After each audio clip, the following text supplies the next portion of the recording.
로마서 2권 들어가서 첫 번째 19번째 교재 과목인데 어떻게 2권 들어가서 굉장히 진도가 엄청 안 나가네요. 4번째인가 5번째인가. 한 과목 가지고 1시간에 끝낼 걸 지금 5시간째 하고 있어요. 그만큼 하나님이 은혜 주시는 줄로 믿습니다. 네, 그래요. 우리가 얼마만큼 진도를 얼만큼 나가는 게가 중요한 게 아니고 얼마나 하나님을 깊이 확실히 바르게 아는가가 중요하잖아요. 그렇잖아요. 예. 자, 오늘 이 교재 죄에 거할 수 없는 이유에 19과에서 오늘 5번째 시간으로 오늘 마무리하겠습니다. 자, 8번째 항목이죠. 예. 8번째 항목에 자, 11절은 대단히 중요한 말씀이다. 다음 글을 읽고 자신의 죄에 대해서는 죽고 하나님에 대해서는 산자로 여기고 있는지 대답해보자 그랬어요. 자, 그럼 먼저 로마서 6장 11절이 얼마나 중요한 말씀인지를 먼저 우리가 한번 읽어서 확인하고 그 다음에 밑에 기록된 말씀을 통해서 우리가 살핍니다. 자, 로마서 6장 11절 말씀 찾았으면 함께 읽습니다. 시작. 이와 같이 너희도 너희 자신을 죄에 대하여는 죽은 자로 그리스도 예수 안에서 하나님을 대하여는 산 자로 여길지어다. 아멘. 자, 여기 지금 밑에 설명에 들어가기 전에 먼저 제가 설명할 것은 11절의 말씀에서 지금 하나님이 우리에게 이 로마서 6장 11절 통해서 말씀하는 것은 우리는 첫째는 그리스도 안에서 죽은 자다. 그 다음 두 번째로는 그리스도 안에서 산 자다. 이 두 가지란 말이에요. 그러니까 우리는 단순하게 그리스도 안에서 죽었다 살았다 하는 것을 예수 그리스도의 십자가를 믿는 것만으로 죽었다 살았다 그렇게 할 게 아니고 좀 더 구체적으로 명확하게 구분해서 우리가 그리스도 안에서 죽은 건 무엇에 대해서 죽은 거예요? 죄에 대해서 죽은 거. 주님이 내 죄를 대신해서 내 죄의 대가로 대신 죽어주셨기 때문에 나도 죄의 대가로 죽은 거다. 예수님이 대신 죽어주셨으니까. 그러니까 죄의 대가로 죽었다는 말은 곧 죄의 문제가 죽음으로 인하여 청산됐다 이 말이에요. 사람이 죄를 졌어요. 사형원도 받았어. 죽었어. 그럼 어떻게 된 거예요? 죄 문제 끝난 거잖아요. 사람이 죽었으면 죄 끝난 거 아니에요. 더더군다나 죽은 것이 죄의 대가 치른 거니까. 그 예수님이 십자가를 통해서 우리 죄의 대가를 치르셨기 때문에 예수님이 죽은 것은 곧 나를 대신하여 내 죄 때문에 죽으신 거란 말이에요. 그냥 나도 죄에 대해서 죽었단 말이에요. 나는 이제 죄와 상관없는 자 되었어.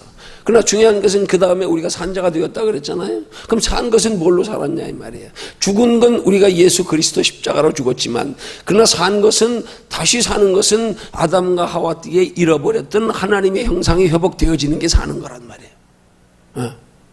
그냥 죄 문제 청산됐다고 그래서 죄에 대해서 죽었다고 그냥 사는 거 아니에요. 삶은 우리 속에 생명이 들어와야지. 어떤 생명? 하나님의 형상으로의 영적 생명.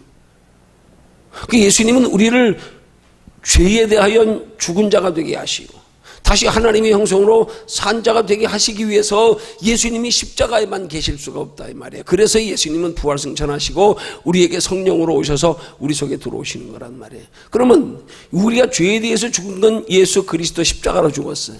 그러면 그리스도 안에서 산 건 뭐예요? 뭘로 산 거예요? 이제는 부활하셔서 우리 속에 찾아 들어오시는 성령 예수로 말미암아 살았단 말이에요. 이것을 우리가 그냥 단순하게 우리 그리스도 안에서 죽었다, 그리스도 안에서 살았다, 아니 그렇게 얘기하지 말고 좀 더 구체적으로 세분해서 그리스도 안에 육체로 오신 예수 그리스도 안에서 십자가로 말미암아 우리 죽었고 이제 부활하셔서 우리 속에 찾아오시는 성령으로 말미암아 다시 살았다. 이 예수님의 두 가지 사역, 쉽게 말하면 두 가지 역할이 분명하게 구분되어져서 우리가 이해하고 받아들여져야 된단 말이에요. 이것이 하나님의 구원의 경륜이란 말이에요. 먼저는 죄로 말미암아 우리가 하나님의 형상을 잃어버려 영적으로 죽은 자가 된 것. 이거 살리시기 위해서 우리에게 구원의 경륜에 제일 먼저 주님이 하신 일은 육체로 오신 거. 우리 죄를 대신하셔야 되니까 우리 저희는 죄 있는 육체로 오셔야 되잖아요. 우리 죄를 대신하시기 위해서. 그래서 육체로 오신 것. 그래서 십자가에 못 박혀 돌아가 주신 것. 그러나 그것이 구원의 경륜의 전부가 아니란 말이에요. 여기서 우리 단순하게 자꾸 예수 그리스도의 십자가로 우리는 구원의 경륜의 전부라고 생각하고 단순하게 예수 십자가 아멘 그걸로 다 됐다. 오직 예수. 아니 오직 예수인데 그 예수님이 온전하신 예수님이 어떤 예수님인가, 그 온전하신 예수님이 구속 사역이 어디까지인가, 이걸 똑바로 알아야 온전한 예수가 되는 거지. 이거 똑바로 알아야 오직 예수가 되는 거지. 오직 예수가. 그 십자가로 오신 예수도 예수지만은 부활하셔서 우리 속에 본래의 형상으로 보이지 않는 하나님의 형상으로 찾아오시는 예수님이 어떻게 보면 정말 예수님, 본래의 예수님. 십자가로 오신 예수님은 내 죄 때문에 우리 죄 있는 인간의 형상을 입고 오신 것뿐이지. 왜? 우리 죄 대신 죄의 문제 해결해 주시려고. 그 예수님 본래 형상 아니란 말이에요. 예수님 본래 죄인 아니란 말이에요. 예수님은 죄가 없으신 분이에요. 근데 예수님이 죄인으로 오신 거는 뭐예요? 예수님이 자신의 신분으로 오신 게 아니란 말이에요. 자기가 죄인의 모습으로, 죄인 아니지만 죄를 대신 치르기 위해서. 그 예수님이 하나님의 구속사역에, 예수 그리스도를 통한 구속의 원리의 첫 번째 단계라 이 말이에요. 십자가에 못 박혀 돌아가시는 것으로 우리 죄 문제 해결하시는 거예요. 그 다음 두 번째가 핵심이 뭐냐면, 이제 비로소 우리 죄의 문제가 해결되고 깨끗해졌기 때문에 이제 아담과 하와 띠에 잃어버렸던 하나님의 형상 다시 회복시키시려고 성령으로 우리 안에 오시는 거란 말이에요. 이게 어떻게 보면 구원의 핵심인 거예요. 가장 중심인 거예요. 우리 신앙생활을 세 단계로 나누면, 첫째는 죄로 말미암아 죽을 수밖에 없는 우리의 자리에서 죄 문제 해결되는 것, 두 번째는 하나님의 형상 회복되는 것. 하나님의 형상 회복되는 것은 곧 그것은 구원을 의미하는 거야. 이미 이 땅에서 구원이 진행되어져 하나님의 나라까지 완성되는 거란 말이에요. 그러나 세 번째 단계는 뭐예요? 구원받은 우리들 속에 성경에 누누이 말씀하고 있는 하나님의 나라의 영원한 상, 거기까지가 완전한 구원이란 말이에요. 거기까지 이루게 하시려고 하시는 예수님의 사역이 바로 오직 예수를 믿는 믿음이란 말이에요. 그래서 예수님은 우리 안에 부활하셔서 성령으로 오실 것만 약속하시고 말씀하시고 우리 속에 들어오신 것으로 그친 것이 아니라, 그래서 예수님은 요한복음을 통하여 하시는 말씀이 뭐예요? 진리의 성령이 너희를 자유롭게 하리라 말씀하시고 너희를 진리 가운데 인도하시리라 말씀하잖아요. 인도해 가시는 것까지. 죄의 문제 해결됐어요. 부활하신 예수님이 우리 안에 오심으로 하나님의 형상 회복되어졌어요. 이걸로 구원이 끝이라 그러면 진리 가운데 인도하실 필요가 없잖아. 인도하실 필요가 없잖아. 우리를, 하나님은 성령이 우리 안에 오셔서, 부활하신 예수님이 우리 안에 오셔서 우리를 진리 가운데 인도해 가시리라. 거기까지란 말이에요. 그럼 진리 가운데 인도해 가는 게 뭐예요? 그건 구원이 아니에요. 구원은 예수 그리스도의 성령으로 하나님의 형상 회복된 것으로 이루어진 거고, 회복된 우리들 속에서 마치 사람이 육체로 이 땅에 태어나서 전부가 아니라, 태어났으면 이제 사람답게 살기 위한 뭐가 있어야 돼? 우리 노력이 있어야지. 우리 행위가 있어야지. 응? 점점 성장해 가면서 내 인생을 가치 있게 행복하게 살기 위해서 자기 노력이 있어야 되잖아요. 우리 하나님의 나라에서 영원히 살고 영원한 복을 받는 노력은 인간의 육신의 연약함 가지고는 인간의 육신으로는 하나님의 나라의 영적인 세계를 이룰 수가 없기 때문에, 그걸 도와주시려고 하나님이 우리 속에 오셔서 우리를 이끌어 가신단 말이에요. 거기 따라가는 신앙생활, 이게 하나님의 나라의 칭찬, 상급, 면류관 받는 신앙생활이란 말이에요. 영적으로 말하면 우리가 하나님의 나라에 들어가는 것은 마치 어머니 모태에서 태어나는 것과 같은 거예요. 왜? 거기가 정말 우리가 살아야 할, 하나님이 거기서 하나님과 영원히 살게 하시려고 우리 창조하신 거잖아. 그렇잖아요. 그렇죠? 그 태어난 것과 마찬가지예요. 영원한 하나님의 나라가. 그럼 태어나서 어떻게 해야 되냐고. 태어나서 하나님의 나라를 준비해야 하나님 나라의 영원한 상이 있단 말이에요. 그러니까 그 태어난다고 하는 게 뭐냐? 지금 우리가 이 땅에서 예수 믿은 것, 죄의 문제 해결된 것, 그래서 우리 속에 하나님의 성령이 거하시는 것, 이게 하나님의 형상 회복된 게 태어난 거란 말이에요. 이 태어난 것 가지고 태어나서, 그러니까 여기서 태어난 것이 천국이라는 말은 뭐냐면 이미 여기서 하나님의 형상이 우리 회복되어졌잖아. 회복되어졌잖아. 본래 하나님의 형상을 회복했잖아. 그러니까 이 형상을 가지고 그대로 우리는 천국에 들어간단 말이에요. 이게 천국의 입장권, 쉽게 말하면 입장권, 보장됐어. 하늘의 생명책에 기록됐어. 예수님이 12 제자들에게 말씀하신 것처럼 너희 이름이 하늘의 생명책에 기록된 것으로 기뻐하라. 그러나 그 하나님의 나라의 영원한 상은 사람이 이 땅에 태어나서 그 다음에 인간답게 살기 위한 모든 노력, 성장하면서 그렇듯 여기서 우리가 준비해야 된단 말이에요. 하나님의 자녀답게 살아가는 신앙생활로. 그래서 하나님의 나라에 예비된 영원한 상까지 받는 게 온전한 구원이란 말이에요. 이 구원을 위해서 오직 우리가 믿어야 할 예수는 십자가의 예수뿐만이 아니라 부활하셔서 성령으로 찾아오시는 예수, 더하여서 우리 안에 계시면서 우리를 하나님의 나라의 영원한 상이 있을 수 있도록 우리를 진리 가운데로 인도해 가시는 예수. 이 세 가지 단계의 예수 그리스도를 우리가 온전히 믿어 영접하여 따르는 신앙생활이 될 때에 이게 진짜 온전히 예수 믿는 거란 말이에요. 이게 예수님이 온전한 사역이란 말이에요. 그 세 가지 사역을 일컬어 우리는 오직 예수라 그래야 되는데, 오늘 이 시대에 자꾸 오직 예수 하면 예수님이 이 땅에 육체로 오셔서 십자가에 못 박혀 돌아가신 것으로 다 이루었다, 이렇게 오직 예수로 개념을 잡고 있는 경우가 많으니까 문제란 말이에요. 예수님이 우리를 구원하시기 위해서 오신 구체적인 사역을 보고, 아, 여기까지가 오직 예수구나, 이게 전부 예수님이 하신 사역이구나, 그러면 우리가 예수 그리스도의 십자가를 믿고 인정하고 시인하는 건 이건 부분적인 예수구나, 이걸 우리 바르게 구분해야 된단 말이에요. 오직 예수는 완전한 예수, 하나님이 우리를 통하여서 이루시고자 하는, 하나님이 우리를 창조하신 온전한 목적을 다 이루기 위한 것, 그거 다 이루는 것이 오직 예수를 통해서 다 이루어지는데, 이 예수를 통해서 다 이루어지는 것이 예수님이 세 가지 단계의 사역으로 나누어서 이루신 것, 이게 온전한 예수란 말이에요. 그 예수님의 사역을 어느 한 부분만 가지고 인정하고 오직 예수라 그러면 안 된단 말이에요. 우리 사람이 태어나기 위해서 세 가지 단계가 똑같잖아요. 어머니 모태에서 물론 생명이야, 이미 여기서 생명이 잉태됐어요, 그러잖아요. 잘 알잖아요. 우리 어머님들 다 잘 알잖아요. 아니, 남자는 몰라도 여자는 확실히 알아야 되잖아. 뱃속에서 새끼가 10달 동안 살아있었지? 살아있었지? 얼마나 꿈틀거렸어. 때로는 배도 차고. 요즘은 의학이 발달해가지고 가문 찍으면 움직이는 거 다 나오대. 뱃속에서 10달 동안 살았단 말이에요. 그럼 사람이 뱃속에서 10달 동안 지금 어머니 모태에 들어있다고 사람이라 그래? 온전한 사람이라 그러냐고. 아니요, 온전한 사람 아니야. 아직 생명은 있어. 사람이야. 아직 온전하지 못해. 그래서 어머니 모태에서 10달이 태어났어. 이제 진짜 우리가 사람이라 그래, 태어났어. 그렇지만 아직 온전하지 않잖아. 아직 온전하지 않잖아. 장성해야지. 자기 스스로 자기 앞가림할 수 있고, 인생을 가치 있게 살 수 있는 모든 준비가 있어야 되고, 그러면서 성장해야 되잖아. 그럴 때 비로소 우린 사람이라 그러잖아. 모태의 생명으로 있을 때 이미 살았어. 이미 인간이야. 생명이야. 태어나서 어린아이 때도 이미 인간이야. 그러지만 자라서 성장해서 사람답게 온전하게 살아갈 수 있을 때까지 비로소 그 정도 장성하고 나면, 그래서 나라에서도 그래도 투표권도 그래서 성인이 돼야 주는 거 아니야, 그지? 그게 뭐예요? 이제 온전한 인격체가 됐다는 그건 인정하는 거 아니에요?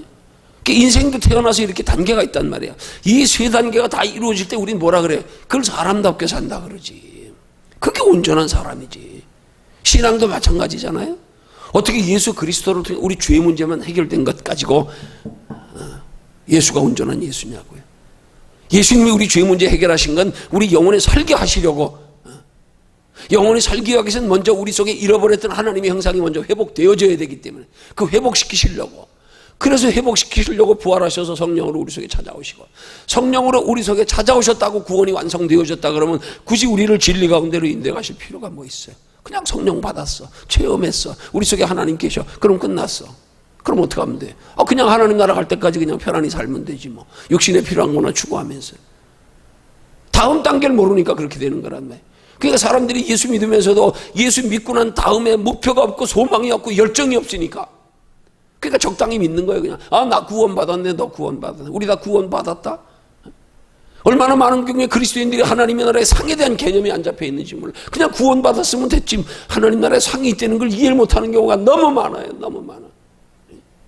그건 마치 사람이 어머니 모태에 있다가 이 땅에 육체로 태어난 것 가지고 태어났으면 됐지, 뭘 그렇게 공부하고 그렇게 열심히 준비하고 그러냐. 그 말하고 의미가 똑같은 거라면, 사람답게 살려면, 우리가 신앙적으로도 하나님이 우리를 창조하신 목적대로 이루려면 예수 믿어서 죄사함 받아서 그냥 예수님이 우리 속에 오신 것으로 거기서 구원받았다, 끝났다, 이제 하나님 나라 갈 때까지 그냥 육신에 필요한 대로만 살면 된다? 아니지. 하나님 나라 영원히 살기 위한 준비가 필요하잖아. 영원한 하나님의 나라에 상 받기 위한 준비가 필요하잖아. 하나님이 그래서 그 영원한 상 받기 위한 신앙생활이 되게 하시려고 우리에게 마치 운동선수처럼 오직 상 얻는 자가 하나인 줄 알지 못하느냐. 너희도 이와 같이 상을 얻도록 힘쓰라. 경기하는 자가 법대로 하지 않으면 면류관 얻지 못한다. 마치 경기하여 상대와 싸워 이기듯 내가 내 기지로 상이 있다. 성경이 그렇게 무수한 말, 하나님 나라 영원한 상 받기 위해서. 그 예수님은 거기까지 상 받는 것까지 우리와 함께 하시며 우리를 도와주시는 역할이란 말이에요. 그래서 예수님이 예수 그리스도의 육체로 오신 예수 그리스도로 구원의 완성을 얘기하시지 않잖아. 그래서 예수님이 가시면서 제자들에게 뭐라 그랬어? 내가 가면 너희에게 보혜사 성령을 보내리니. 여기 보혜사라는 말의 히브리 헬라어 뜻이 바로 파라클레토스 하는 말이 곁에서 우리를 돕는 자. 신학적으로 말하면 곁에서 뭘 도와요? 뭘 도와? 우리의 구원을 돕는 거예요. 아니 정확히 말하면 구원을 돕는다는 말도 되지만은 그러나 영원한 하나님의 나라의 칭찬과 상급과 면류관을 받을 수 있도록 우리 도와주시는 거예요. 그 예수님이 자기가 구원을 위해서 돕는 자로 육체로 오셨는데 예수님이 가시면서 우리 죄 문제 해결하시고 가시면서 하시는 말씀이 또 다른 보혜사를 보내시겠다 그러잖아요. 또 다른 보혜사. 그건 무슨 말이에요? 예수님이 우리의 구원을 돕는 자로 오셔서 예수님이 육체로 오셔서 십자가에 못 박혀 돌아가시는 것으로 죄 문제 해결하시는 것으로 구원은 이루어졌지만 이게 완성이 아니기 때문에 또 다른 우리의 구원을 돕는 자가 필요하기 때문에 또 다른 보혜사를 우리에게 보내시겠다는 거 아니에요. 그럼 무슨 구원이에요? 그 구원은 성령으로 말미암아 얻는 구원, 하나님의 형상을 회복받는 구원과 함께 성령의 인도하심을 따라 사는 것으로 하나님의 나라의 영원한 칭찬, 상급, 면류관까지 받는 구원. 거기까지 이르게 하시라고 예수님이 육체로 오셨고 부활하셔서 성령으로 오셨고 지금 우리 속에 계시면서 세상 끝날까지 우리와 함께 하시면서 우리를 진리 가운데로 인도해 가고 계신단 말이에요. 그러니까 우리가 온전한 예수, 오직 예수 할 때는 그 예수님의 사역을 분명히 알고 오직 예수 해야 된단 말이에요. 육체로 오신 것, 부활하셔서 우리 안에 성령으로 오신 것, 우리 안에 계시면서 세상 끝날까지 우리와 함께 하시면서 우리를 하나님의 나라에 영원한 상 받는 믿음의 신앙생활을 소망하며 준비하며 살아가도록 지금도 우리를 이끌어 가시는 것. 이 세 가지 단계의 예수. 이 개념을 똑바로 가지고 우리가 오직 예수 그래야 된단 말이에요. 근데 이 개념이 똑바로 잡히지 않고 그냥 오직 예수, 십자가, 끝. 이게 아니란 말이에요. 심지어는 어떤 사람들은 예수 그리스도의 십자가로 끝났다고 성령도 부인하잖아. 성령도. 왜? 성령의 사역을 모르니까. 성령의 존재 실체를 모르니까. 성령이 뭐예요? 우리 안에 계신 하나님, 보이지 않는 하나님의 형상. 이게 아담과 하와 때 창조했던 하나님의 생명이란 말이에요. 그래서 창조 때 하나님이 인간을 창조하시면서 뭐라 그랬어요? 우리의 형상을 따라 우리가 사람을 만들고. 하나님의 형상, 아담과 하와를 지으시고 그 코에 생기를 불어넣으신 것, 생기, 살아있는 영적 기, 생명, 그 코에 생기를 불어넣으시니 생명이 된지라, 살아있는 영적 존재. 이게 하나님이 우리 창조하신 생명의 본질 아니에요. 성령이 우리 안에 들어오셔서 하나님의 형상 회복하는 게 성령의 본질, 이게 하나님의 형상 회복이란 말이에요. 생명의 본질이란 말이에요. 근데 이걸 알지 못하니까 오직 예수, 십자가, 성령 부인하잖아요. 성령의 은사 이단시하고 이상하게 여기고, 더더군다나 영원한 하나님의 나라에 상 있으면 된 개념 없이 신앙생활을 하니까 성령이 우리를 진리 가운데 인도해 가시는 이유와 목적도 모른 채로 내 의지로 그냥 행동하면 되지 무슨 성령의 인도하심이 무슨 필요 있어? 진리의 성령이 오셔서 우리를 인도해 가실 필요가 뭐 있어? 이제 예수 믿어 알았으면 그냥 말씀 알고 살면 되지. 그래서 마치 이스라엘 백성들 율법 시대에 율법 지키듯 아직 그들이 예수 그리스도로 말미암아 죄 문제도 해결되지 않았는데 아직 그 안에 부활하신 예수님이 오셔서 그들을 진리 가운데 인도해 가시지도 않는데 자기들 의지로, 자기들 스스로, 자기들 지식으로, 자기들 노력으로, 자기들 성품으로 율법 지키면서 구원 얻는다고 착각하고, 그것 가지고 구원받는 게, 율법으로는 구원 얻을 수가 없다. 갈라디아서 말씀하잖아요. 율법은 죄를 깨달음이라. 율법을 통해서 우리는 도저히 하나님의 말씀대로 살아갈 수 없는 존재구나. 이것 가지고는 우리가 구원. 그래서 율법은 163가지의 계명으로 되어 있거든. 근데 163가지 중에 율법의 원리는 어느 한 가지라도 어기면 다 어긴 거예요. 하나라도 어기면 죄의 대가는 죽음이야. 그래서 이스라엘 백성들이 이 율법의 163가지 계명 중에 어느 한 가지라도 어기면 항상 그 죄의 대가를 치르기 위해서, 죄 문제 해결받기 위해서 어떻게 해야 됐어요? 항상 하나님 앞에 나아갈 때는 자기 생명 대신에 짐승을 잡아가지고 생명을 상징하는 피를 뿌렸잖아. 한 가지만 어겨도. 율법은 163가지의 계명 중에 한 가지만 어겨도 다 어긴 거예요. 그냥 하나 어긴 거나 163가지 어긴 거나 똑같아. 죽은 건 똑같아. 죽는 건 똑같아.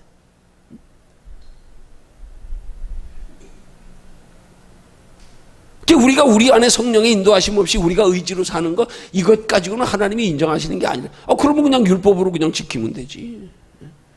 이런 우리 안에서 진리 가운데 인도해 가시는 성령의 사역을 모르는 게, 그냥 그것도 모르고, 하나님의 형상 회복도 모르고, 하나님의 나라 칭찬과 상급과 면류관 있는 것도 관심 없고, 그냥 십자가 예수만 믿어서 오직 예수 끝. 그리고 이제 신앙생활 야 깊이 들어가지 마, 골치 아파 그냥. 이 땅에서 그냥 육신으로 그냥 잘 먹고 잘 살다가 하나님 나라만 가면 되는 줄 알고. 그건 사람이 마치 태어나가지고 부모가 자식 태어났다고, 이제 너 태어났잖아, 너 혼자 알아서 살아 하는 거하고 똑같아. 그럼 자식이 살겠어요? 내비두면 죽잖아. 자기 스스로 성장해야 자기 앞가림하고 자기가 인간답게 가치 있게 인생을 행복하게 살기 위한 노력과 수고와 준비가 있어야지 사는 거지. 태어났다고 됐어. 이제 태어나줬잖아. 나 줬잖아. 내가 됐어. 네가 알아서 살아. 그럼 죽지. 마찬가지예요. 지금 성령님이 우리 안에 계신단 말이에요. 하나님이 항상 회복했단 말이에요. 성령님이 우리 이끌어 가시지 않으면 우리 믿음 또 죽어. 또 죽어. 내가 부흥회 가면 자주 하는 말이에요. 지옥 가는 길 가르쳐 드릴까요? 지옥 가는 방법 가르쳐 드릴까요? 간단해. 간단해. 그냥 가만히 있으면 돼. 뭐 지옥 가려고 애쓸 것도 없어. 그냥 가만히 있으면 돼. 가만히 있으면 죽어. 그냥 자연히 죽어. 여러분, 사람 태어나가지고 어린아이 때부터 가만 내비둬 어떻게 되겠어요? 가만 내비둬봐. 그냥 먹여주기만 하고 가만 내비둬봐. 움직이지도 않고 가만 내비둬봐. 평생 일어나 걷지도 못해. 일어나 걷지도 못해. 그냥 퇴보돼 버리는 거예요. 내가 교통사고 나서 2달 기부스 하고 나서 느꼈다니까. 2달 동안 기부스하고 있는 거 풀고 나니까 여기가 꼭 이게 뭐라 그래? 이끼 끼듯이 그렇게 되대. 이끼 끼듯이. 기부스 해본 사람 있어요? 이건 때가 아니야. 그걸 뭐라고 표현해야 돼? 이 피부에서 올라오는 어떤 무슨 이걸 뭐라 그래야 돼? 땀하고 이거 뭐하고 막 섞여가지고 끈적끈적한 게 이게 말라붙어가지고 이게, 야, 기부스를 풀고 나서 손을 찢는데 이 미끈미끈해. 이게 막 여기가 전체가. 그런데 중요한 건 손을 씻으려고 비비는데 비벼지질 않아. 이쪽 손이 힘이 하나도 없어가지고 2달 동안 안 썼더니, 그냥 비비면 비벼져야 되는데 손이 이쪽으로 이렇게 돼버려. 안 돼. 안 돼. 이게 힘이 안 가. 2달 안 썼더니. 성령님이 우리 안에서 우리를 다스려 주장하시고 이끌어 가시지 않으면 우린 절대 신앙생활 못해. 절대 우리 믿음 유지 못해. 이건 지식과 달라. 예수를 지식으로 안 것 가지고 믿음이 아니야. 이거 아니야. 내 속에서 믿어줘야 돼. 성령님이 나를 인도해 가시고 이끌어 가셔야 돼. 내 힘 가지고 신앙생활하는 율법주의하고 똑같다니까. 율법 아무리 지켜도 소용없어. 왜? 그 속에 하나님의 형상이 회복되지 않았는데, 생명이 없는데 죽어. 그래서 우리는 이런 구원의 권리를 기본적으로 똑바로 알아야 된단 말이에요. 똑바로 알아야 된단 말이에요. 그러기 위해서 오직 예수라고 하는 개념부터 똑바로 해. 우리가 그리스도 안에 죽었다, 그리스도 안에 살았다. 그러면 무엇으로 그리스도 안에 죽고 살았느냐?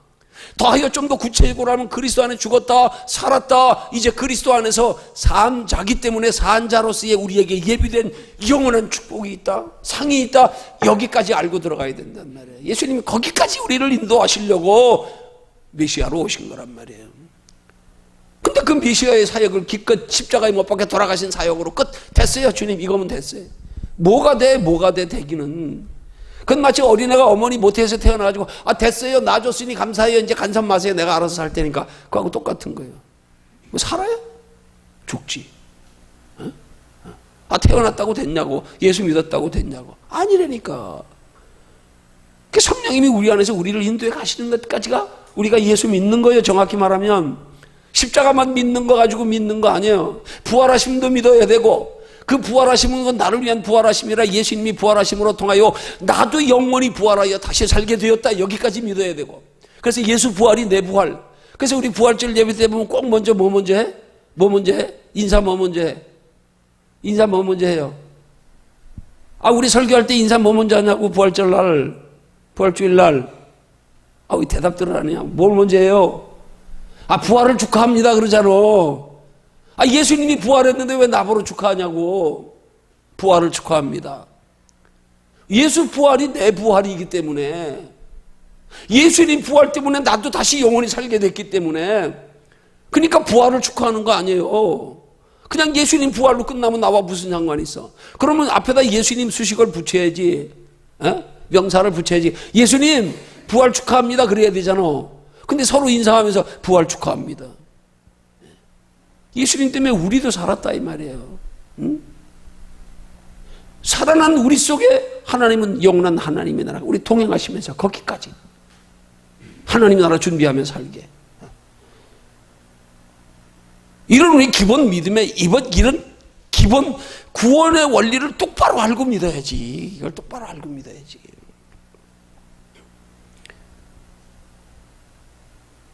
예수 안에서 죄 문제 해결됐다.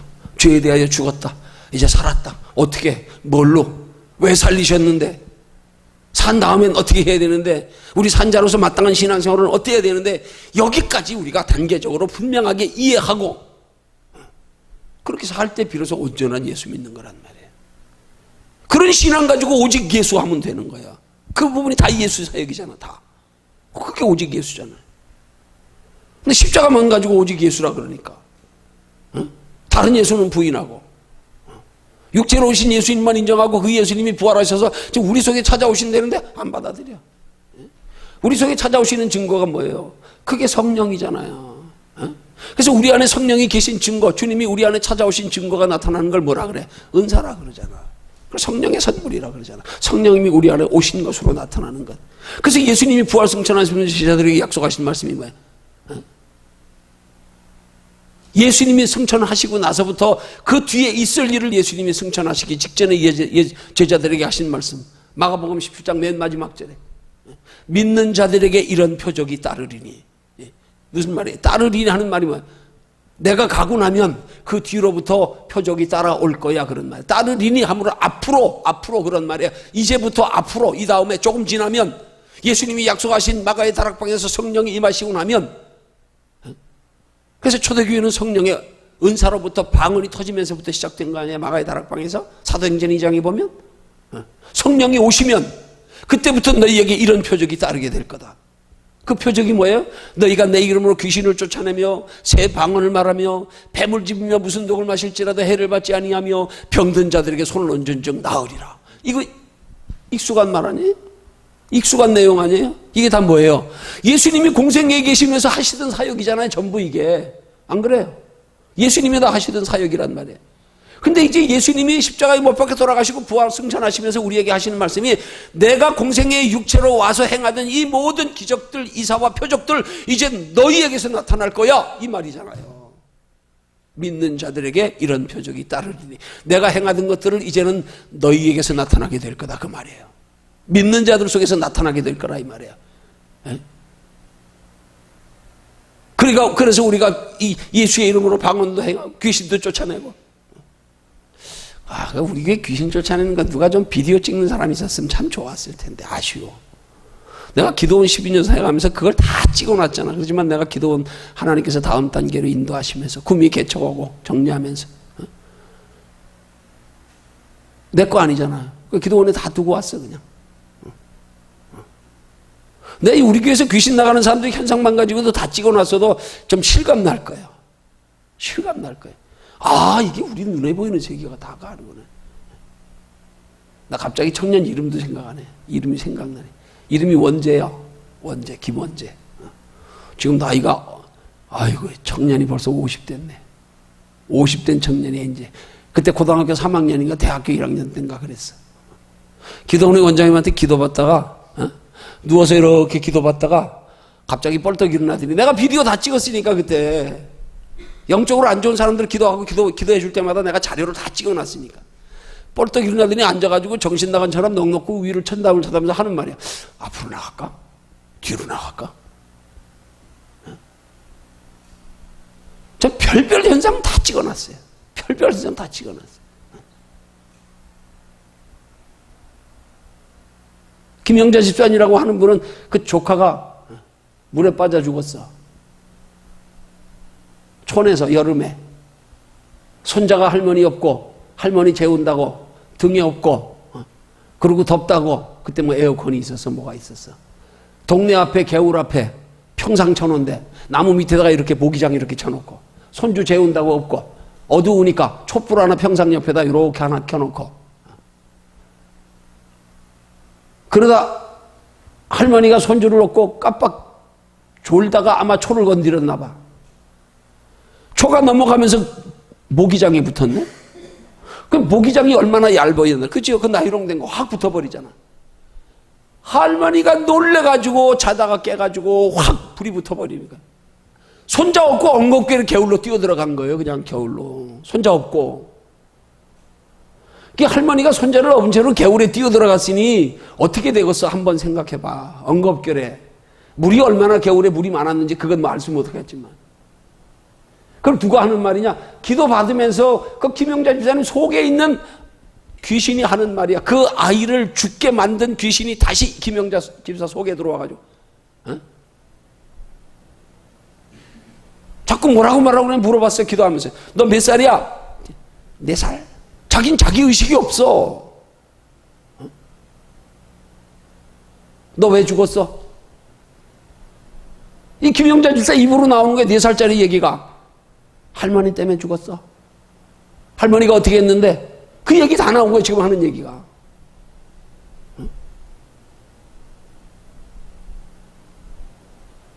진짜 귀신 들려가지고 나타나는 현상 내가 비디오로 한 박스 찍어놨다니까요. 한 박스. 우리 여기 의사 집사님 있었잖아. 그죠? 봤지 집사님? 봤지? 변장인 집에서 봤지? 여기 2명밖에 본 사람 없네. 눈들이 둥그래가지고 처음에 다 놀래가지고 왜?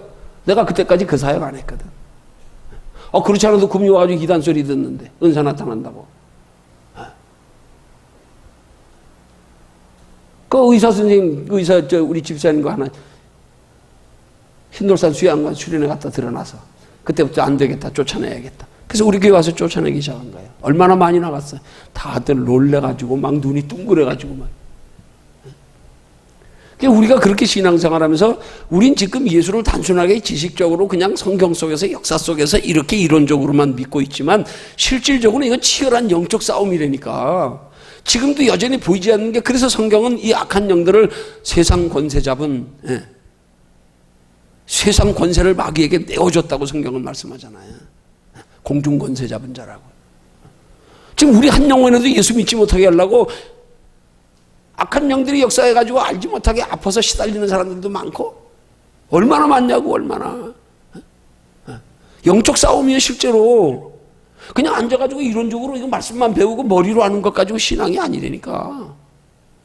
그러니까 우리가 똑바른 믿음 안에서 우리가 영적 싸움에 승리하고 우리가 믿음 잃지 않고 영원한 하나님의 나라에 가기까지 끝까지 믿음 지켜서 하나님의 자녀답게 살아서 하나님 나라까지 상 받으려면 이걸 똑바로 알아야 된단 말이에요. 알아서 우리가 그렇게 살아갈 수 있는 성령으로부터 힘을 공급받아야 되지 공급받지 못하면 안 돼. 아무리 알면 뭐해. 마음은 원인데 육신이 약해가지고 따라가지 못하는데 안 돼. 왜? 영적으로 약화되는 증거예요. 마귀가 내 눌러놓으면 나는 하고 싶은데 해야 되는데 몸이 말을 안 들어. 안 돼. 안 돼. 마귀가 누르면 안 돼. 그래서 대표적인 예로 마귀한테 눌리는 사람들 있잖아. 어떤 사람들 원인도 모르고 그걸 우리는 소위 말해서 뭐라 그래? 가위 눌린다 그러잖아. 그죠? 자다가 가위 눌리는 경우 많이 있잖아. 가다가 그게 악한 영들에게 눌리는 거예요. 그렇게 영적으로 가위 누르려 하는 사람들 영적으로 그런 거 분별하고 하나님 앞에 기도하면서 하나님 속에서 성령으로 역사하는 주의 종들 영적 사역하는 종들 통해서 기도받아봐. 그 몇 번 기도받으면 가위 들리는 건 다 없어져. 악한 영들 다 떠나간다니까. 우리 교회에서 악한 영들이 역사해가지고 낫는 사람들 얼마나 많이 봤어요. 그때 누구예요? 집사님 이름이 생각이 안 난다. 도축장 하던 분. 그분 허리 아파가지고 기도 받을 때마다 기도 받고 나면 좀 있으면 그래. 희한하네. 희한하네. 악한 영들이 역사에서 허리 아프니까 그걸 기도해서 쫓아내 주니까 금방 나버려. 금방. 한두 번 이래야지. 그러니까 기도 받을 때마다 조금 있으면 금방 괜찮아요. 희한하네. 희한하네. 그분이 음식 솜씨가 좋았잖아. 그죠? 그래서 우리 교회 주방 거의 맡아서 하다시피 했잖아요. 옛날에. 그죠? 영적 싸움이요, 우리 신앙생활. 보이지 않는 악한 영들과의 싸움이요. 우리 눈에 안 보일 뿐이요. 지금 있어. 역사하고 있어. 우리가 자꾸 기도하다 보면 그런 것들이 느껴진다니까. 나는 한참 밤에 기도할 때 요즘은 그런 거 거의 없어. 전엔 그랬어. 한 번씩 기도하면 날 방해하는 게 보여. 느껴. 그러면 예수 이름으로 방해하면 저리 가. 저리 가. 오이 스테이트 하러 와. 저리 가. 이러면서 기도하고 있어. 영적 세계가 실제로 존재하는 게 뭐예요? 성령님이 우리 안에 계시는 똑같은 증거 아니야. 우리 안에 계셔. 우리가 보이지 않을 뿐이잖아. 예수님이 분명히 말씀하셨잖아. 너희 몸이 하나님의 거룩한 성전이다. 부활승천하시면서 하시는 말씀이 보라 내가 세상 끝날까지 너희와 항상 함께 있으리라. 지금 여기 함께 계셔. 보이지 않을 뿐이지. 영적 세계는 보이지 않는단 말이에요. 보이지 않는단 말이에요. 우리는 보이지 않는 세계를 추구하는 거예요 지금. 보이지 않는 영적 싸움이에요. 그 예수를 단순하게 그렇게 이론적으로 지식적으로 아는 것 가지고 신앙이 아니란 말이에요. 그렇게 이론적으로 지식적으로만 알다 보니까 그냥 쉽게 말하면 배우는 대로만 아는 거예요. 누구한테 배웠냐 거기 달려있어. 누구한테 배웠냐, 어떤 목사님한테 배웠냐. 오직 예수만 주장하는 목사님한테 배운 사람은 오직 예수 십자가밖에 몰라. 그러나 어떤 사람들은 예수와 함께 거기에 따르는 말씀대로 하는 행위가 있어야 구원받는다. 그거 아는 사람은 예수만 믿으면 되는 게 아니고 우리 행위도 있어야 돼. 그래서 그 행위를 그냥 우리 육신적인 의지와 노력으로 행하는 거예요. 그걸 행함으로 알고. 그렇게 배운 사람은 그렇게 신앙생활해. 어떤 사람들은 정말로 예수 안에서 성령의 인도하심을 따라 행하는 신앙생활이 있어야 된다. 성령 받아서 하나님의 형상을 회복해야 된다. 그렇게 배운 사람은 그렇게 안단 말이에요. 목사님들끼리도 그거 가지고 겨내가지고 지금도 아직도 논쟁하잖아요. 논쟁이 끝이 안 나니까 닫았어. 중단했어. 이제 각자 그러면 종교 지도자들도 자기 믿는 바대로 자기 옳다 하는 바로 그냥 당신 그래 당신 그래. 아 왜? 하나가 안 되니까. 서로 자기 견을 조금만 낮춰서 퍼즐 맞추도 그래 당신이 이렇게 체험했구나. 당신은 견해가 그렇구나. 아 말씀해 보니까 여기도 있네. 아 성경이 분명히 구원을 세 가지로 말씀하잖아요. 요한복음 3장 16절에서는 뭐래요? 예. 하나님이 세상을 이처럼 사랑하사 독생자를 누구든지 저를 믿으면 멸망치 않고 구원 얻으리라. 누가복음에서는 뭐라 그래요? 사복음서에 뭐라 그래요? 행함이 없는 믿음 너희들 행하지 아니하면, 예? 아무리 귀신 쫓아내고 권능 행해도 선지자 노릇 행해도, 예? 하나님 뜻대로 행치 않으면 구원 없다 그러고요. 사도 바울은 로마서에서 너희가 믿을 때 성령 받았느냐, 너희 속에 성령이 없으면 그리스도의 사람이 아니다. 성경은 종합하면 세 가지 구원을 말씀하고 있단 말이에요. 근데 아직도 성경을 연구하는 지도자들이 이 세 가지 견해가 각각 달라서 자기 견해만 주장하는 거 아니에요 지금도? 그러니까 누구한테 배우느냐에 달려 있는 거예요. 그럼 여러분 가장 정확한 구원이 뭐겠어요? 세 가지 구원을 주장하는 사람은 각각을 주장하는 사람은 다 부분적인 거잖아. 그러면 이 세 가지를 다 통합해서 인정하면 뭐예요? 이게 종합적인 거잖아. 예수 그리스도도 믿어야 돼. 죄 문제 해결돼야 돼. 그 다음에 하나님의 성령도 우리 안에 들어오셔서 하나님의 형상 회복돼야 돼. 그 다음에 하나님의 성령의 인도하심 따라 행하는 신앙생활이 있을 때 비로소 온전한 구원이다. 성경에 다 나와 있잖아요. 어디 하나 모순된 게 뭐 있어. 근데 왜 세 가지를 각자 따로따로 분산시켜서 나는 오직 예수, 오직 예수, 행위 필요 없다, 성령 필요 없다. 이게 얼마나 답답한 얘기냐 말이야 이게. 하나님 나라의 상에 대해서 하나님 나라에 무슨 상이 있냐? 예수만 믿어서 천국 가면 되지. 아주 대등하게 아주 지금 이렇게 구분되어 있어요. 그 나름대로 연관되는 사람이 신학적으로 이 결론 지어서 나타낸 표현이 균등론, 차등론. 하나님 나라에 누구나 다 구원받 동일하다. 균등론. 한쪽에서는 차등론. 아니다. 하나님 나라에서도 행한 대로다. 하나님 나라도 칭찬상금 면류관이 정도가 다르다. 이게 목사님들한테 팽팽하다고 의견이요. 그럼 종합하면 뭐냐고요? 종합하면 예수님이 뭐하러 상을 말씀하며 뭐하러 너희 보물을 하늘에 쌓아두라 말씀하며 뭐하러 성경에서 계시록은 그렇게 내가 줄 상이 내게 있다 말씀하며 너희 행한 대로 갚으리라 말씀하고 왜 믿음의 선진들이 하나님 나라의 그 영원한 상 바라보고 그렇게 살았습니까? 성경이 말하는 누누이 말 이걸 전부 종합해보면 여기서 바른 복음이 뭔지가 나오는데 각자 견해들 가지고 자기만 옳다는 거예요. 마치 장님들 코끼리 더듬듯이 그냥 다리 하나 만져봤다고 코끼리는 기둥처럼 생겼어. 어떤 사람은 귀를 만져보고 코끼리는 부채처럼 생겼어. 어떤 사람은 그냥 코끼리 배 한번 더듬어 보고 코끼리는 천장처럼 생겼어. 그리고 전부 코끼리 어떻게 생겼냐 그러면 다 자기 말만 옳다는 거예요. 기둥처럼 생겼다 그러면 아니야, 부채처럼 생겼어. 너 틀렸어. 우리가 바른 신앙이 출발되려면 예수 그리스도의 실체부터, 예수 그리스도의 사역부터, 예수님이 어떻게 역사하셔서 우리를 구원에 이르기까지의 여정까지를 우리가 이론적으로, 체계적으로, 성경적으로 똑바로 정리되어져 확인이 되고 알아져야 바른 믿음의 신앙생활이 가능하다 이 말이에요. 그러니까 이게 단순하게 그냥 여기 말씀처럼 그냥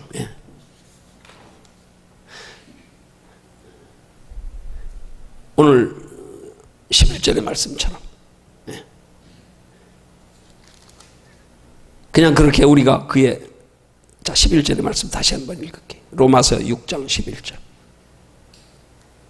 이와 같이 너희도 너희 자신을 죄에 대하여는 죽은 자요 그리스도 예수 안에서 하나님을 대하는 산 자로 여길지어다. 그리스도 예수 안에서 산 자로 여길지어다. 죄에 대하여는 죽은 자로 여기는 건 십자가로, 그러죠? 그리스도 안에서, 예수 안에서 산 자로 여기는 건 예수님이 내 안에 거하시는 것으로, 부활하셔서 우리 속에 성령으로 찾아오시는 것으로, 그게 산 자 되는 거 아니에요. 그 여기서 구분되게 분명히 돼야 될 건 십자가 예수로 부활하셔서 우리 속에 들어오시는 성령 예수.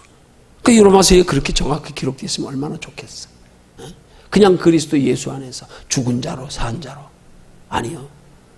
죽은 자는 십자가의 예수, 육체로 오신 예수로 인하여 죽은 자로, 다시 부활하셔서 우리 속에 성령으로 우리와 함께 하심으로 하나님의 형상을 회복하게 하심으로 우리 산 자로 여길지어다. 그렇게 믿을지어다. 아멘. 이렇게 돼야 된단 말이에요. 자, 그러고 나서 여기 지금 설명하고 있는, 자, 이제 8절의 항목을 다시 봅니다. 11절은 대단히 중요한 말씀이다. 다음 글을 읽고 자신을 죄에 대해서는 죽고 하나님에 대하여는 산자로 여기고, 이제 다음 글을 읽고, 이제 이 글을 한번 읽어보자고요. 자, 읽습니다. 여길지어다라는 말은 명령문으로 볼 수 있는데 이는 여겨라는 의미를 가진다. 그렇다면 이 말은 무엇을 의미하는가? 이것은 믿으라는 말보다 더 강한 뜻을 가졌다. 깨닫든지 못 깨닫든지 간에 체험과 상관없이 이미 일어난 기정사실로 받아들이라는 말이다. 그러면 나는 아직도 습관적으로 죄를 짓고 있는데 어떻게 옛사람이 죽었다고 말할 수 있나라고 스스로 의문을 갖는 사람이 있을 것이다. 여기서 똑똑히 알아둘 것이 있다. 자기 자신을 보면 우리는 실족하기 쉽다. 따라서 우리는 예수님을 보아야 한다. 내가 죽었기 때문에 예수님이 죽으셨는가? 예수님이 죽으셨기 때문에 내가 죽은 것이다. 우리는 자신을 보면 안 된다. 예수님이 죄에 대하여 죽으신 것이 사실이면 내 옛사람도 죽은 것이다. 예수님이 하나님에 대해 사신 것이 사실이라면 나도 새 사람으로 살아나는 것이 분명하다. 그러므로 서로 죄를 지었더라도 그것을 문제 삼지 말아야 한다. 죄 용서함을 받는 느낌이 있는가 없는가를 따지지 말아야 한다. 오직 죽으시고 부활하신 예수를 믿음으로써 그분을 단단히 붙들어야 한다. 이것이 여기다의 뜻이다. 여러분, 이 설명은 어떻게 생각하세요? 어떻게 생각하세요? 이 설명은 오직 예수 그리스도를 통한, 십자가를 통한 구원만을 다루는 거예요. 구원만을. 쉽게 말하면 무조건 믿어라. 너희 연약하여 죄 짓는 것도 이미 예수님 십자가에 못 박혀 돌아가 주셨으니까 죄 짓더라도 그냥 회개하면 돼. 죄만, 그냥 구원만 다루기 때문에 이렇게 되는 거란 단순하게. 이게 똑바로 풀려지려면, 이게 똑바로 이해되어지려면 우리의 구원은 십자가를 제사함 받아서 우리가 하나님의 형상 회복에 천국 들어가는 것만으로 구원이 아니고 하나님의 나라의 영원한 칭찬 상급 면류관이 있는 것까지. 그래서 그 칭찬과 상급과 면류관을 받기 위한 신앙생활에서 여기 지금 하는 말, 우리 딜레마 있잖아요. 여기 말씀하고 있잖아요. 네 번째 줄에 보세요. 자, 그러면 나는 아직도 습관적으로 죄를 짓는데 어떻게 옛사람이 죽었다고 말할 수 있나? 습관적으로 죄 짓고 있는 것, 지금 이건 여기 뭐라고 설명해? 그것이 구원과 상관없다는 얘기 아니야. 그냥 믿어. 구원과 상관없어. 그럼 어떻게 되는 거예요? 그럼 죄 져도 괜찮네? 그냥 죄 짓고 회개만 하면 되네. 그냥 날마다 회개만 하다 살면 되네. 그럼 우리가 습관적으로 죄 짓는 걸 어떻게 해야 되는 거예요? 이걸 구원과 직결시키면 안 된단 말이에요. 이건 칭찬과 상급과 면류관에 연결시켜야 된단 말이에요. 그래서 우리는 성령님이 우리 붙들어 주시지 않고 우리를 진리 가운데로 인도해 가시지 않으면 우린 연약하여 날마다 아직도 죄성이 남아있어. 그렇잖아요. 우리 다 인정해야 되잖아요. 죄성이 남아있잖아. 우리 죄악된 생각 얼마나 많이 가져요. 사람이 살면서 자기 생각이 남들에게 다 드러나 보인다면 얼굴 들고 다른 사람 하나도 없을걸? 그 속생각까지 다 보인다면? 우리 죄악된 습성이 남아있어. 그럼 이건 구원과 상관이 없는가? 예수 그리스도를 믿는 믿음 안에서 구원과는 상관이 없어. 그래서 우리가 하나님의 형상을 회복했다고 해서 우리의 연약한 이 습성, 우리의 연약한 인격 성품까지 변하는 거 아니에요? 아니요. 예수 믿으면 도덕윤리적인 도덕군자 되는 거 아니에요? 아니요. 우리 연약한 성품 그대로 있어. 이게 처음부터 하나님이 우리를 창조하실 때의 모습이야.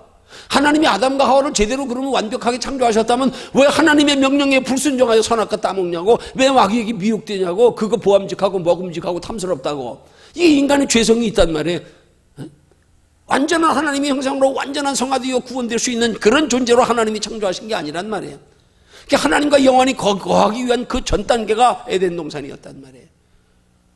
그 하나님의 형상으로 창조받았어도 부족하니까, 죄악이 있으니까, 마귀의 유혹에, 우리의 죄의 습성, 죄의 어떤 연약한 부분이 있으니까 넘어간 거 아니에요? 죄진 거 아니에요? 응? 하나님은 우리를 처음부터 완벽한 인간으로 창조하신 게 아니란 말이에요. 우리 속에 예수 믿었어도, 성령님이 우리 안에 계셔도 우리 생각이, 우리 인격이, 우리 성품이 변화되는 거 아니에요? 그대로 있어요. 이게 어느 때 우리가 극복되어지고 이길 수 있느냐? 성령님이 우리 안에서 우리 붙들어 주셔서 이끌어 갈 때, 나는 죄악의 속에 있어. 때로는 편히 쉬고 싶어, 놀고 싶어. 예를 들어서 아주 정확히 비유로 말하면 오늘 주일이야. 교회 가야 돼. 근데 한쪽에서는 오늘 놀러 가고 싶어. 놀러 가고 싶게 만든 건 우리 속에 마귀가 주는 생각? 그래도 교회 가야 돼 하는 생각은 우리 안에서 성령님이 주시는 생각? 근데 중요한 건 뭐예요? 이 두 가지 생각 속에서 내가 어디에 끌리느냐? 어디에 따라가느냐? 여기에 달려 있는 거예요. 이게 내 의지 가지고 되는 게 아니야, 이게. 마귀가 유혹하는 데 끌려가는 건 내 속에서 하나님의 성령이 날 끌어당기는 힘이 마귀가 날 끌어당기는 힘보다 약화되는 증거란 말이에요. 양쪽에서 나를 때, 그래서 우리 속에서 두 사람이 싸우고 있다니까, 우리 지체 속에서.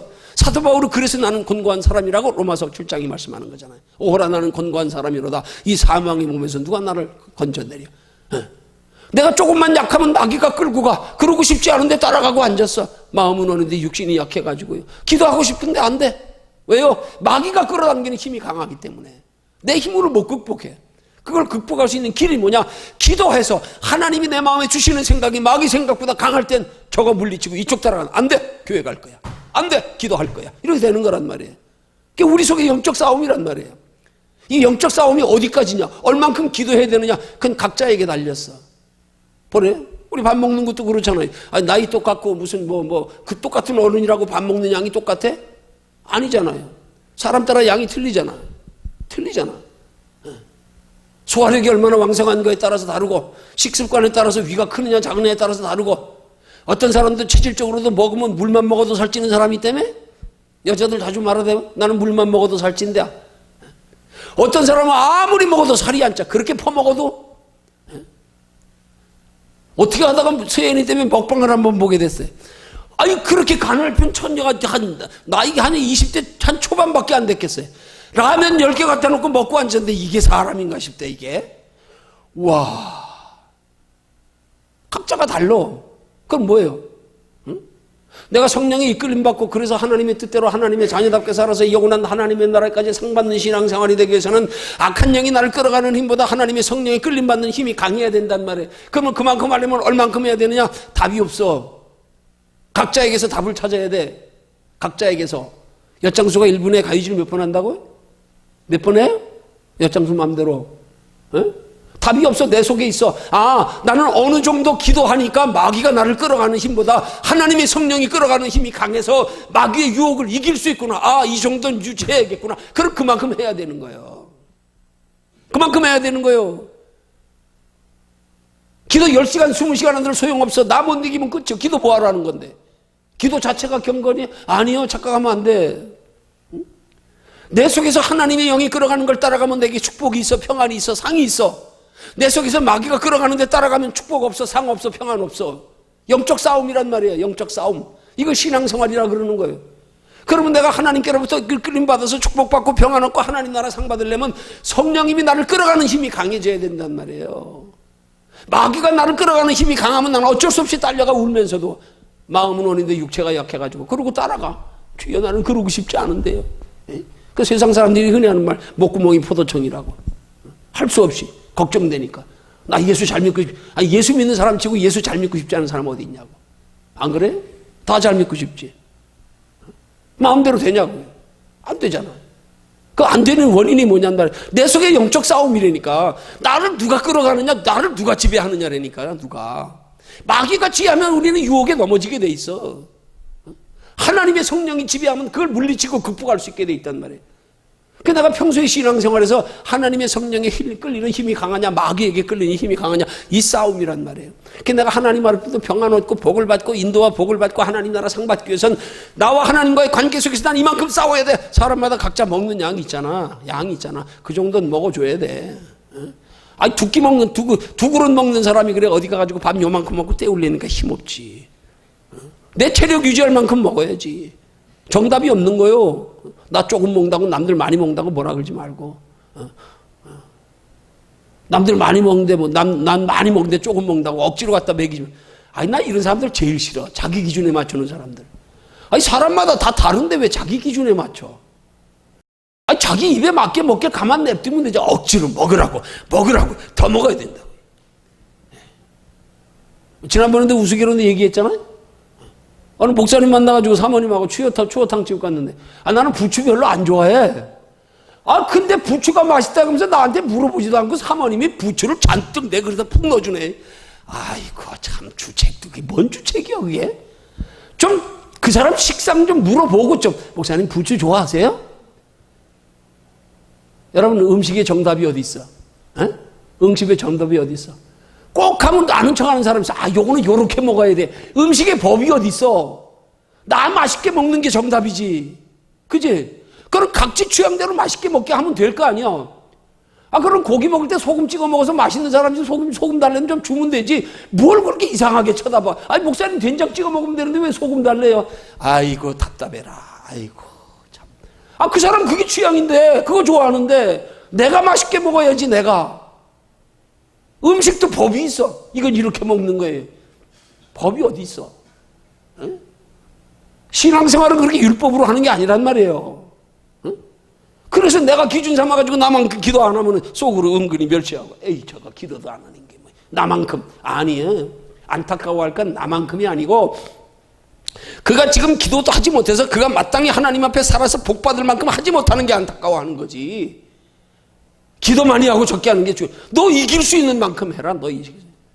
네가 기도가 얼마나 소중한지 알고. 네가 악한 영에게 매이거든. 어떻게든 길을 쓰고라도 네가.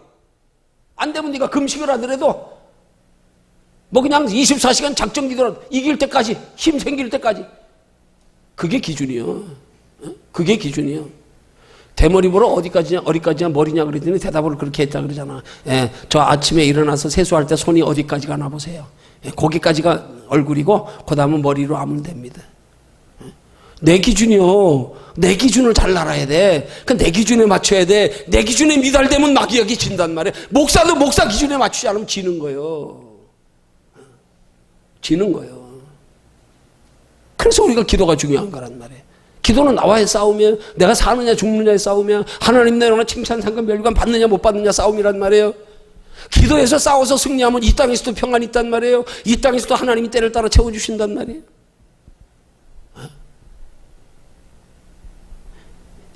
이건 흠이 아니기 때문에 그냥 우스갯소리로 하는 얘기예요.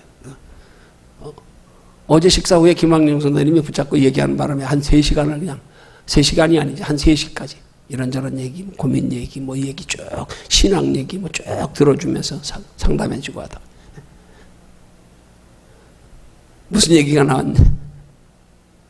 목사님이 저 체험에 차 있는 거 보고 갈등이 있었대 속으로. 이 목사님도 어떻게 조그만 교회에 그렇게 크지도 않은데 목사님이 저렇게 좋은 차 탈 만한 그게 아닌데 저 목사님도 그렇게 외형적이고 그런가?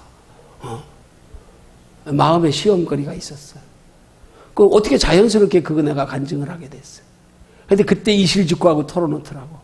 아유, 사실 목사님 제가 이런 생각을 했었습니다. 알고 보니까 그게 아니네요.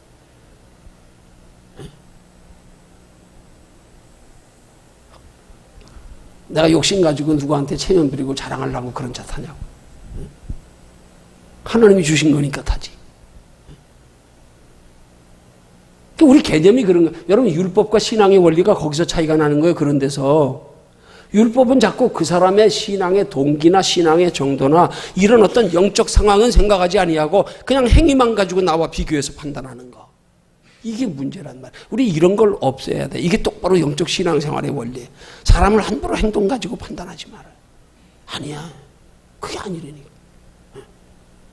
얼마나 과연 내 안에서 하나님이 나를 인도하시고 역사하시는 길에 내가 얼마나 순종하냐 잘 따라가고 있는가. 어린아이일지라도 하나님이 어린아이 한 개밖에 모르는 아이에게는 한 개만 하면 잘했다 그래. 그러잖아요. 근데 어른은 10개를 알아. 근데 9개밖에 못해. 그럼 잘했다 소리 못해. 야, 너 하나 부족해. 응? 자, 그러면 어린아이는 하나밖에 못해. 어른은 9개. 둘이 붙여놨어. 어린아이 보고 야, 나는 9개 하는데 나는 하나밖에 못하면 얼마나 에이. 이게 아니라니까. 이게 아니라니까. 이게 포도원 품꾼의 비유란 말이에요. 어떻게 주인이 아침 9시부터 고용돼가지고 하루 종일 일한 사람을 하루 일당 한 데나리온을 약속하고, 한 데나리온을 약속하고, 마지막에는 5시쯤에 일 끝나기 1시간 전에 고용된 일꾼을 갖다가 1시간 일 시켜놓고 하루 종일 일한 사람하고 똑같이 품삯을 주네. 그랬더니 하루 종일 고용된 사람이 불만을 품고 주인한테 항의를 하는 거야. 비유에 나타난 주님한테. 아니, 저 사람은 와가지고 1시간밖에 일 안 했는데 나는 아침부터 고용돼가지고 하루 종일 일했다. 그때 어떻게 품삯 똑같이 주냐 이 말이야. 불공평하게. 그때 주인이 한 말이 뭐냐. 내가 내 것 가지고 주는데 네가 무슨 상관이냐. 너는 너 나하고 약속한 품삯만 받으면 돼. 남이 얼마를 받든지. 여러분, 신앙생활에 우리 축복의 원리가 우리 쓰임받으면 그와 같은 거요. 내가 9시간 일했어? 내가 9시간 기도했어? 저 사람은 1시간밖에 기도 못했어? 아니요. 그게 기준이 아니에요. 그래서 예수님이 제자들 앞에서 그 헌금에 대해서 교훈하려고 가난한 과부가 그 당시 화폐로 가장 낮은 화폐단위, 지금으로 말하면 10원짜리 동전 2개. 그걸 연복기에 집어넣으니까 한 개 같으면 그래 소리가 안 날지 모르지만 2개니까 부딪히면서 딸랑하고 소리가 나는 걸 제자들에게 보이시면서 그들에게 하나님 기뻐하시는 귀한 신앙생활의 원리를 보여주면서 거길 주목해보게 가르쳐주잖아요. 부자들은 많은 헌금 넣었다. 그러나 저 가난한 관은 자기 재산 전부를 넣었느니라. 돈으로 쉴 땐 부자가 많이 넣어. 비교할 수 없이 많이 넣어. 그러면 프로테이지로 따져봐요. 누가 더 많이 넣은 거예요. 부자는 100만 원인데 10,000원 넣었어. 100만 원인데 10만 원 넣었어. 가난한 과부는 200원이 전부야. 200원 다 넣었어. 그럼 누가 더 하나님 보실 때 귀한 거냐고. 그래서 과부를 가리켜 말하 그래. 저는 생활비 전부를 넣었느니라. 200원 넣은 사람이 하나님 앞에 더 큰 사람이에요. 더 복된 사람이야. 물질의 양이 아니에요. 물질의 양이 아니란 말이에요. 저는 자기 거 전부라니까. 그 신앙생활은 말로 하면 프로테이지인 거예요. 쉽게 말하면 내가 하나님을 향해 얼마만큼 비중을 두느냐, 얼마만큼 마음이 가느냐, 얼마만큼 사랑하느냐, 얼마만큼 소중히 여기느냐, 얼마만큼 그 마음이 표현되어지느냐. 그 마음이 표현하고 싶은데 나는 100원밖에 없어. 그러면 100원으로 표현되면 다 표현한 거예요. 있는 거 다 가지고. 1억 있는 사람이 기껏 돈 100만 원 하나님 앞에 드리면서 양으로 많이 드렸다고. 아니야, 넌 내게 마음 없어. 형식일 뿐이지. 돈 액수 가지고 따지면 누가 더 귀해요? 100원짜리 있는 사람하고 100만 원 있는 사람하고. 그게 기준이 되면 안 된단 말이에요. 교회에서도 그렇게 신앙생활의 기준이 잡혀지면 이게 율법이란 말이에요. 율법. 그런 사고방식을 우리 버려야 돼. 버려야 돼. 그 사람 볼 줄 알아. 똑바로 봐야 돼요. 하나님 보시기에 그가 귀한 자인가? 하나님 앞에 인정받을 만한 믿음의 행위가 있는가? 그 중심이 하나님을 향하고 있는가? 이게 중요하지. 겉으로만 아무리 경건한 척 거룩한 척 백날하면 뭐하냐 이 말이에요. 이런 신앙생활의 원리부터 똑바로 알아야 우리가 이 형식에 치우친 신앙생활이 없어진단 말이에요. 진솔하게 있는 그대로 내 모습 그대로 가지고 하나님 우리 중심을 보시는데 겉으로 경건한 척 거룩한 척 하나님이 제일 싫어하시는 거예요. 이 독사의 자식들은 회칠한 놈들은 행위로 나타내 보이려고 그러는 거예요. 여러분 사람이 신앙생활하면서 하나님 의식하면요 결코 행위로 나타내 보이지 못합니다. 그건 자연히 하나님이 우리 속에서 행하시는 게 되고 그건 나타나지는 게 돼야 되지 내가 나타내야지 이게 아니란 말이에요. 달라 그런 사람들은. 그런 사람들은 하나님이 내 안에서 끌려 나타나도 나타나는 것 가지고 자랑도 안 해. 왜? 내가 한 게 아니기 때문에. 하나님이 내 속에서 그런 마음을 주시고, 하나님이 행하게 하셨으니까 주여, 나는 그저 주인이 시키는 대로 했을 뿐입니다. 난 자랑할 것도 없고요. 그런 사람들은 못해도 부끄러운 거 없어. 나는 그럴 수밖에 없어. 너 자신을 알아라. 소크라테스 명언처럼 내가 그거밖에 안 되는 존재인데, 나 그거밖에 안 돼요. 그래요. 하나님 나 힘 주시지 않으면 아무것도 못해요. 그게 사도 바울의 고백 아니에요? 내게 능력 주시는 자 안에서 내가 모든 것을 할 수 있는. 하나님이 능력 안 주시면 나 아무것도 못해요. 이게 신앙이라는 거예요. 그 신앙의 귀한 걸 우리에게 가르쳐 교훈하시는 말씀이 뭐예요? 자주 드리는 말씀. 어린아이 같은 믿음 가져라. 하나님과 중심 본다. 너 진짜 하나님 소중히 여기냐? 너 정말 사랑하냐?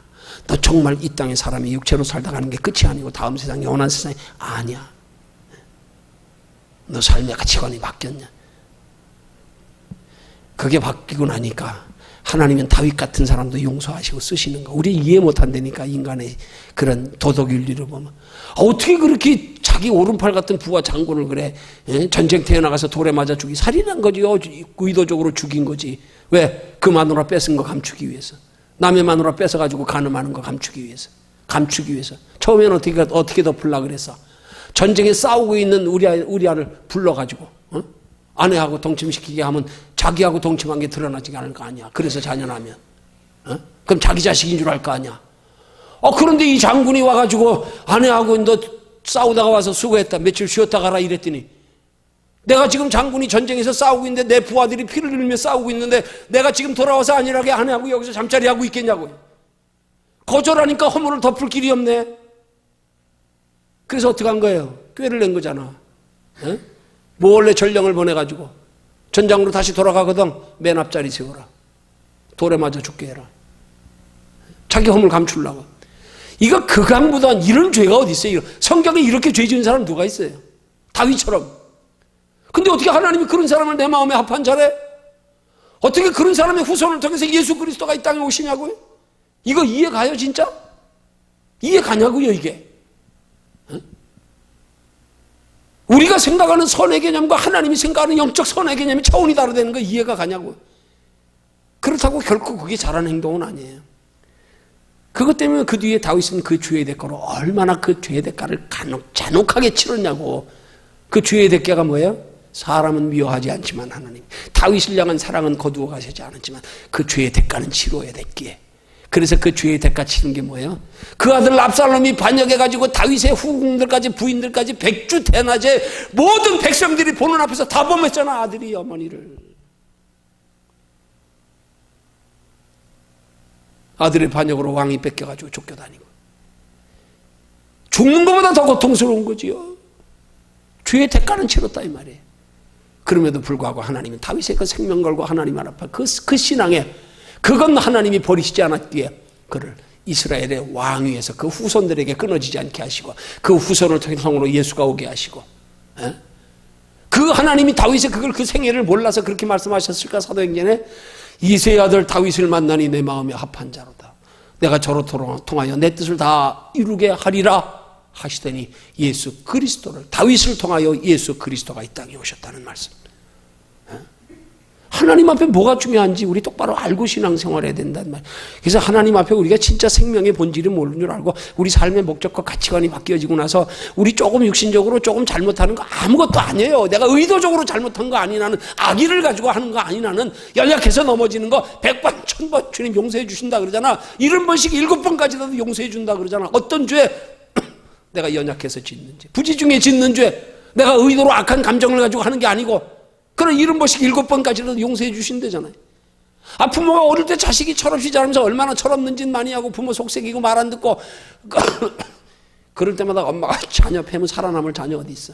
다 알잖아. 이해하잖아. 그래, 어릴 땐 다 그래. 그렇게 하면 성장하는 거예요. 근데 우리 스스로 그런 어린아이 주제에 전부 서로 채광경 끼고 앉아가지고 누구 조금만 잘못해도 이러고 누가 이러고 앉아. 너무 하나님의 영적인 원리를 몰라서 그래. 몰라. 사탄 마귀에 참소되는 일만 신앙생활하면서 뭐 조금 못한다고 그것 때문에 짓눌려가지고 부끄러워하고 내 스스로 자책하고, 어떤 사람은 그게 겁나가지고 은혜도 못 받아. 왜? 은혜 받고 나면 은혜를 변함없이 지켜야 되는데 조금 있으면 또 쏟네. 그러니까 그게 부담스러워가지고 은혜 받으면 뭐해, 또 쏟을걸. 그는 차라리 안 받는 게 낫지. 그러면서 잘하는 거예요. 그러면서 하나님이 우리 신앙을 성장하게 하는 건, 우리가 거룩하게 자라가는 건, 이게 오히려 문제야. 그래서 하나님은 물과 불로 뭐든지 상대적으로 어둠과 빛이 함께 공존하고, 그래서 하나님은 우리에게 때로는 환난도 주시고 축복도 주시고,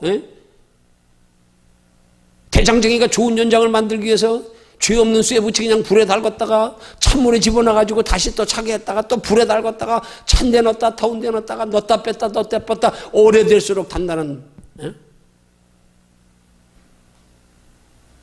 그런 도구가 되듯이 그거 키워가는 과정이란 말이에요. 그러면 우리 넘어지는 거 가지고 심각하게 여기지 마요. 그냥 회개하면 돼. 아직 내 힘으로 안 되니까 내 연약해서 그런 줄 알고 하나님 나 좀 도와주세요. 그러면 돼. 근데 그거 가지고 고민하고 씩씩거리고 그게 사탄 마귀에게 참소당하는 거예요. 너 그것밖에 안 되냐? 지가 자기를 탓하고 앉았네. 너 자신을 알아라. 나 알면 탓할 것도 없네. 그게 나인데 뭘 나. 내 모습이야. 하나님 붙들어주지 않으면 못하는 게 정상적이야. 그럼에도 불구하고 하나님 찾는 걸 하나님이 귀하게 여기시는 거예요. 그럼에도 불구하고 그걸 하나님 앞에 담대히 나아가라 그러는 거예요. 이 히브리 헬라어에 담대히 하는 말에 히브리 헬라어로는 블레드네스 하는 말인데 이 말을 우리말로 정확히 문자적으로 번역하면 뻔뻔스럽게 그렇게 나가려는 거예요. 우리 연약하여 죄질 때가 많음에도 불구하고 은혜의 보좌 앞에 주님 앞에 나갈 때 뻔뻔스럽게 나가려는 거야. 용기 있게 나가려는 거야. 이걸 다른 말로 쉽게 표현하면 얼굴에 철판 깔고 나가려는 거야. 마치 어린아이들처럼 분명히 지가 잘 돼서 엄마한테 맞고 나서 한 5분만 지나면 엄마 품에 알려들어가지고 엄마 아파 이러듯이 이게 우리 신앙생활의 원리란 말이에요. 근데 얼마나 많은 경우에 여기에 참소당해가지고 내가 하나님의 뜻대로 살지 못하는 것 때문에 어제도 그 얘기한 그분 얘기가 그 얘기란 말이에요. 들었으면 알았으면 그렇게 살아야 되는데 나 그렇게 못 사는 것 때문에 이렇게 못 사니까 죄라고 생각되고 그렇게 못 사는 것에 대한 어떤 부끄러움 같은 거 두려움 같은 거 두렵다는 거예요. 그러니까 듣는 게 두렵다는 거예요. 왜? 그렇게 못 살기 때문에. 그렇게 살지 못하면 죄가 될까 봐. 아니요. 그렇게 살지 못하는 게 죄가 아니에요. 그렇게 살 마음이 없는 게 죄지. 그렇게 살고 싶은데 그렇게 못 사는 건 죄가 아니에요. 그건 어린아이 같기 때문에 그래. 그건 하나님이 힘 주셔야 되는 거예요. 그건 하나님 다 아셔. 이해하셔. 용서하셔. 70번씩 7번까지라도. 아니요. 그거 죄 아니에요. 나 그렇게 살고 싶은데 그래 못 살아. 이건 죄가 아니에요. 그래서 애통하는 자가 복이 있다는 거예요. 애통을 왜 해? 죄 있는 사람이 애통하는 거 아니에요. 죄 때문에 마음 아파하며 슬퍼하며. 근데 죄 지은 사람한테 왜 복이 있다 그래? 그러니까 죄 지은 사람이 어떻기 때문에 복이 있는 거예요? 죄 지은 걸 철면피처럼 뻔뻔하게 아무렇지도 않게 생각하는 게 아니라 죄 지은 것 때문에 연약해서 죄 짓고 있지만 안타까워하는 마음이 있는 것 때문에 주님은 복이 있대.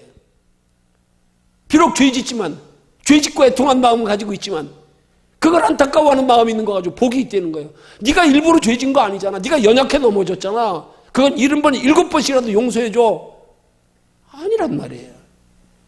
근데 많은 경우에 사람들이 그렇게 순수하게 넘어지더라도 마음만은 순수해야 되는데 이러지 아니하고 그냥 겉으로 경건한 거 감추려고 들고 그냥 조금만 행해가지고 뭐 이루고 판단하고 자랑하고 뭐 속으로 이게 아니란 말이에요. 이건 껍데기 신앙이란 말이에요. 이게 복음과는 거리가 먼 율법주의적인 사고방식이란 말이에요. 이걸 똑바로 알고 신앙생활하면 얼마나 우리가 자유함을 느끼는데 그러면 얼마나 주님이 소중함을 느끼는데 내가 연약할수록 주님이 더 소중하게 여겨지는 거야.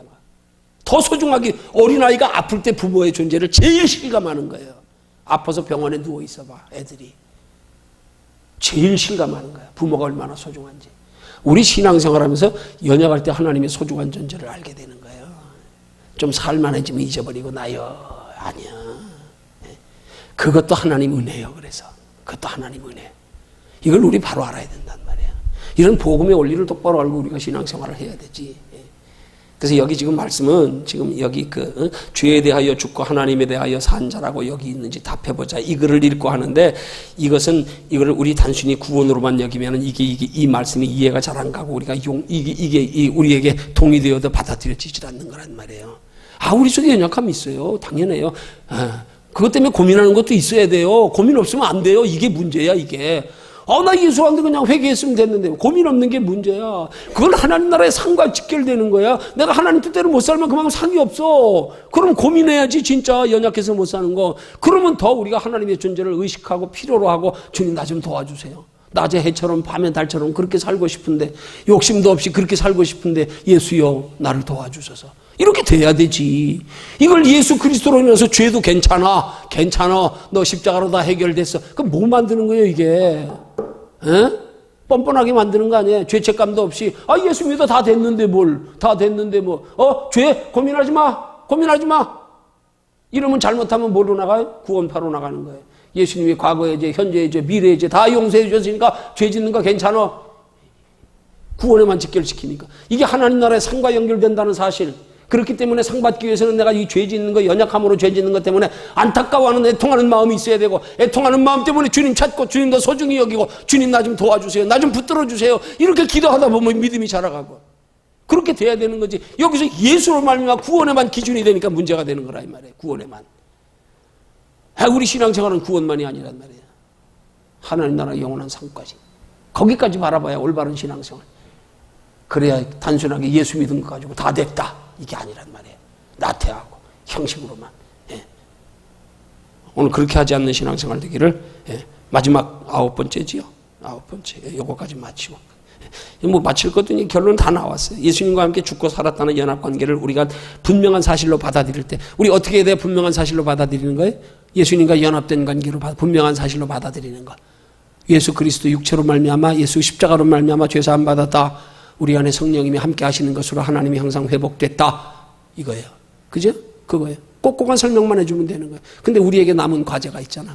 우리 안에 성령님의 인도하심을 따라가는 신앙생활. 이건 내가 힘써 따라가야 된다. 이거 힘써 따라가기 위해서 우리에게 필요한 것이 기도다. 기도 없이는 못 따라가요. 그래서 기도가 소중한 거예요. 그래서 예수님이 쉬지 말고 기도하라 말씀하는 거예요. 그래서 흔히 하는 말을 성령님은 기도를 먹고 산다, 그렇게 말씀하는 거예요. 기도를 먹고 산다. 얼만큼 기도? 날 끌고 가실 수 있는 만큼 기도해야지. 얼만큼 기도? 내가 기준 돼서 죄에 끌려갈 정도면 이건 아니야, 부족해. 성령에 끌릴 정도까지 기도해야지. 그럴 때 우리의 신앙생활의 유익은 하나님이 영육간에 유익되게 하시는 거란 말이에요. 거기를 자꾸 기복적으로 축복에만 갖다 붙이지 말고 내 속에 평안이 있어야지. 하나님 나라 상이 있어야지. 그것 없이 이 땅에서 복만 육신으로 받으면 뭐해? 그럼 어리석은 부자 되지. 그렇게 되지 않을 수 있는 우리의 신앙생활 되기를 주님의 이름으로 축원합니다.